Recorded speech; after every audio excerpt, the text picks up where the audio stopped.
Di belakang gue ini ada layar, kelihatan nggak? Kelihatan ya layarnya ya. Ada layar 24 inch dari LG yang biasanya gue pakai untuk ngedit sebagai eksternal monitor gue. Tapi akhir-akhir ini gue nggak pakai eksternal monitor gue yang LG ini. Kenapa? Jawabannya adalah karena iPad.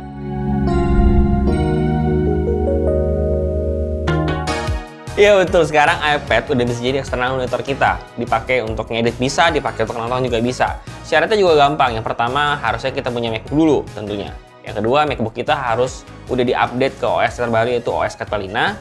Yang ketiga adalah kita harus punya iPad tentunya, karena iPad yang mau dijadikan eksternal monitor. Dan iPad ini harus beroperasi di iPad OS 13. Dengan itu kita udah bisa pakai eksternal monitor di iPad ini. Nama fitur ini adalah Sidecar. Cara connectingnya juga gampang. Kita cuma perlu klik aja yang ada di taskbar atas itu, lalu cari yang namanya Sidecar, diklik aja, nanti ada iPad yang available yang mana, diklik aja itu, lalu connecting. Kalau misalkan di atasnya ada komen spasi, lalu ketik Sidecar, nanti langsung enter, langsung tinggal atur-atur aja, beres, gampang banget. Nah, kalau misalkan ditanya biasanya gue pakai iPad ini sebagai secondary monitor, fungsinya buat apa? Ya kalau gue pribadi sih pakai ini buat ngedit, karena gue tuh pakai Adobe Premiere yang ori, kan bajakan, nggak nge-share yang bajakan juga. Nah, di Adobe Premiere ini gue merasa bahwa timeline itu kadang-kadang kekecilan kalau misalkan gue lagi ngedit yang lumayan serius, karena biasanya kalau yang ngedit yang serius-serius itu layernya banyak.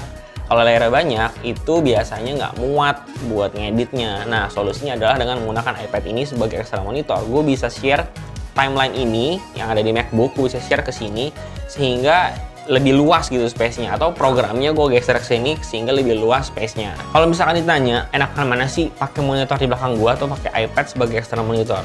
Kalau gue pribadi, gue tuh prefer ke monitor belakang gue ini karena lebih gede, lebih enak dilihatnya dan pas gitu loh ukurannya semata kalau misalnya kita duduk di kursi. Tapi iPad ini punya tingkat mobilitas yang luar biasa. Jadi kalau misalnya kita pakai, ya sekarang nggak pakai sih karena lagi corona ya. Tapi kalau misalnya nanti kita pakai untuk ngedit di luar, kita pakai di cafe, di tempat kerja, atau buat same-day edit, ini berguna banget. Karena kita nggak mungkin bawa-bawa monitor ke same-day edit kalau misalnya kita mau ngedit wedding. Kita nggak mungkin bawa-bawa monitor ke tempat kita lagi travel buat ngedit video, itu kan nggak mungkin. Jadi ini adalah sesuatu yang menurut gua itu pas banget, efisien banget buat dipakai. Tapi di iPad ini bukan berarti nggak ada minusnya. Ada minusnya. Yang pertama adalah iPad ini nggak bisa di-touch dengan satu jari. Jadi nggak ada fungsinya di jari kita, kecuali kita pakai yang namanya Apple Pencil.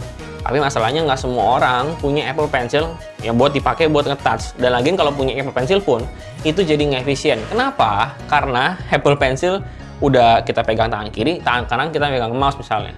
Jadi ribet banget dong kita mau pencet-pencet, belum lagi kalau kita pencet keyboard dan sebagainya, ribet banget. Dan juga kalau misalnya kita lagi nge-scroll dua jari, bisa dua jari langsung di iPad, tapi feel-nya tuh nggak se-smooth kalau kita pakai di touchpad gitu loh. Tapi balik lagi, iPad ini kan sebetulnya fungsinya adalah sebagai iPad, bukan untuk eksternal monitor.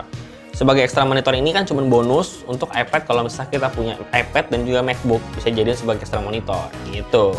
Lagian kalau misalkan ditanya harganya, jujur lebih murah monitor di belakang gue daripada iPad ini. iPad ini mungkin bisa kena 6-9 juta sekarang. Ini iPad Pro 2017.